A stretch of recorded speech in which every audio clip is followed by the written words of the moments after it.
সেদিন সকাল থেকেই প্রকৃতির মুখটা গিয়েছিল গোমড়া হয়ে। দেখো আকাশটা কেমন কালো মেঘে ঢেকে আছে, বাইরেটা কি সুন্দর লাগছে একবার দেখো। এই ভিউটা আমাদের ওপিডি বিল্ডিং থেকে ভীষণ সুন্দর লাগে আমার। তোমরা জানিও তো কেমন লাগছে।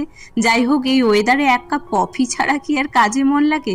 তাই একটু কফি ব্রেক নিয়ে কাজে মন দিলাম। কিন্তু আজ সকাল থেকে আমার মনটা বাড়ি বাড়ি করছিল। আসলে অনেক দিন হয়ে গেল, প্রায় 1 মাস বাড়ি যাওয়া হয়নি। তাই ডিউটি সেরে ছুটি নিয়ে সোজা চেপে বসলাম লোকাল ট্রেনে বাড়ি যাওয়ার জন্য। আসলে আমাদের ভোটও ছিল, তাই সেই উপলক্ষে এবং আরও কিছু ছুটি নিয়ে চলে এসেছিলাম বাড়ি। অনেক দৌড়াদৌড়ি করে ট্রেন ধরতে হয়েছিল, তাই যেই একজন ছোলা কাকুকে দেখতে পেয়েছি অমনি ছোলা মাখা কিনে ফেললাম। লোকাল ট্রেনের এই ব্যাপারটাই আমার সব থেকে ভালো লাগে। ছোলা কাকু চলে যেতেই চলে এলো দিলখুশ কাকু আমার দিল খুশি করে দিতে। তারপরে অনেক কিছু খেয়েছি, কিন্তু ভিডিও ক্লিপ নেই, খিদে চোটে ভুলে গিয়েছি নিতে। ঝালমুড়ি গজা খেয়ে শেষে বাদাম খেতে খেতে বাড়ি চলে এসেছিলাম।